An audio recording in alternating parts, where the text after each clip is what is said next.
a tooth, a small cut on your finger, a urinary tract infection, a scrape on your knee, a minor burn. None of these sound like the beginning of a medical emergency.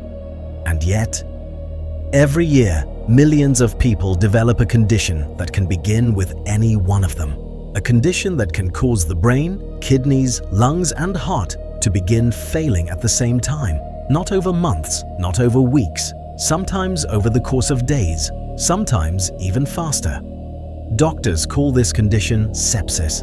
And what makes it so terrifying is not what it does at the end, it's how little it can take to start it. Most people go through life experiencing infections that heal without major consequences. The wound closes, the fever disappears, the body recovers. But occasionally, something goes very wrong. A local infection triggers a chain reaction, and that chain reaction refuses to stay local. What follows is one of the most dangerous medical emergencies in the modern world. To understand why, we first need to understand one of the greatest survival systems ever created: your immune system. Right now, at this very moment, your body is under attack.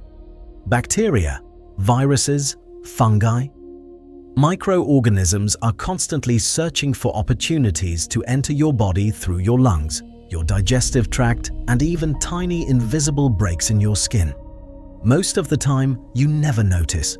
Not because the threats aren't there, but because an enormous defense network is already working on your behalf. Silently, relentlessly, without asking for your permission. For most of human history, infections were among the deadliest threats a person could face. The reason you are alive today is because your body evolved an extraordinary defense system, one capable of detecting danger before you are even aware it exists. The moment an invader is discovered, alarm signals are released. Immune cells move into position, blood flow increases, resources are redirected toward the battlefield. This process is called inflammation. Many people think inflammation is always harmful. In reality, inflammation is often the solution. It is the body's way of concentrating its strength exactly where it is needed. Like emergency crews rushing toward a burning building, immune cells flood the area and begin containing the threat. In most cases, the system works beautifully. The infection is controlled, the danger is eliminated. The alarm shuts down, the damaged tissue heals, life returns to normal. But sepsis begins when the alarm refuses to shut off. Imagine a city where a fire breaks out in a single building. Emergency crews arrive, roads are closed, resources are deployed, everything makes sense. At first, but then the response keeps growing. More roads close, more vehicles flood the streets, more resources are diverted away from the rest of the city. Eventually, the response itself begins creating problems. The city starts slowing down. Not because of the fire, but because of how much effort is being spent trying to fight it. That is what happens during sepsis. The immune system detects a dangerous infection and launches a powerful response. But instead of remaining focused on one location, the alarm spreads throughout the body. Chemical signals pour into the bloodstream. Emergency messages travel everywhere. The body shifts into a state of widespread crisis. The local battle has become a system-wide emergency. And this is where the real danger begins. Most people assume the greatest threat comes directly from the infection.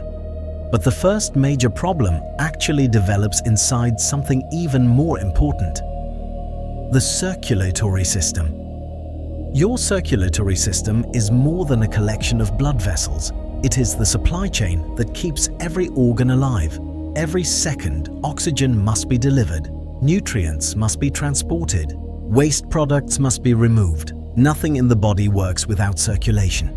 In sepsis, inflammatory signals begin affecting blood vessels throughout the entire body. The vessels widen, their walls become increasingly leaky. Fluid starts escaping into surrounding tissues. Imagine trying to supply an entire city with water. Now imagine thousands of leaks appearing throughout the system at the same time. Pressure begins to drop.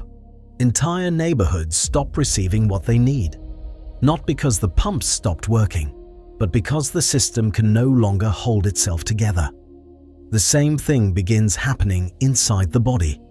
Blood pressure falls, circulation becomes less effective, vital organs start receiving less oxygen and fewer resources. And that's when the situation starts becoming truly dangerous. Most organs can tolerate stress. They can tolerate illness. They can even tolerate injury. But they cannot survive indefinitely without oxygen. The brain often notices first.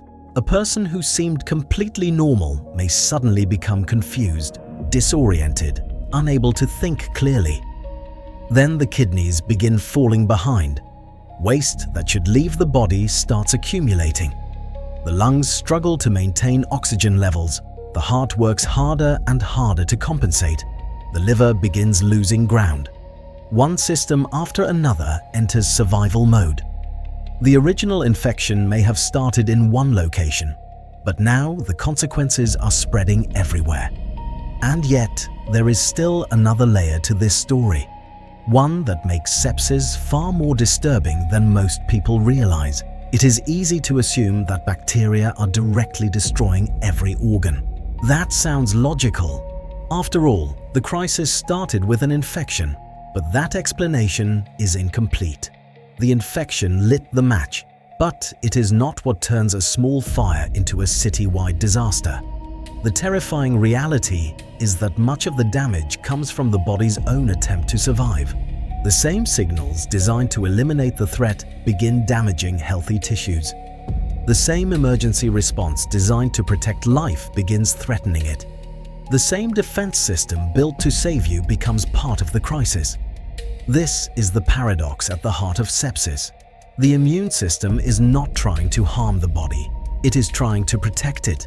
But it is doing so at a scale the body was never designed to endure. And once that chain reaction gains momentum, stopping it becomes increasingly difficult. As circulation continues to decline and organs continue losing access to oxygen, the body approaches the most dangerous phase of all: septic shock. This is the stage doctors fear most, because the body is no longer struggling to win the fight. It is struggling to remain operational at all. Blood pressure drops to critically low levels. Organs begin shutting down.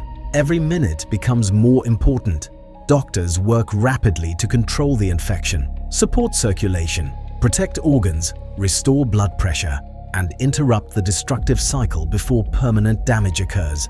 Time matters, because once enough systems begin failing simultaneously, recovery becomes dramatically more difficult. And that is why early recognition can make such a profound difference. The cruel reality is that sepsis often does not announce itself with something dramatic. It may begin with a dental infection, a urinary tract infection, a skin wound, a respiratory infection, something ordinary, something familiar, something you may have experienced before. Which brings us back to where this story began. A tooth, a cut, a minor infection. The frightening thing about sepsis is not that it begins with something deadly. It is that it often begins with something ordinary, something most people would never expect to become life-threatening. Because sepsis is a reminder of one of the strangest truths about the human body. The systems keeping you alive are incredibly powerful, but power and vulnerability often exist side by side. The same defenses that protect you every day can become dangerous when balance is lost. The same response that saves your life can spiral beyond control. And sometimes, the line between protection and destruction is far thinner than we realize. The infection may start the fight, but the greatest danger begins when the body's attempt to survive becomes a threat of its own.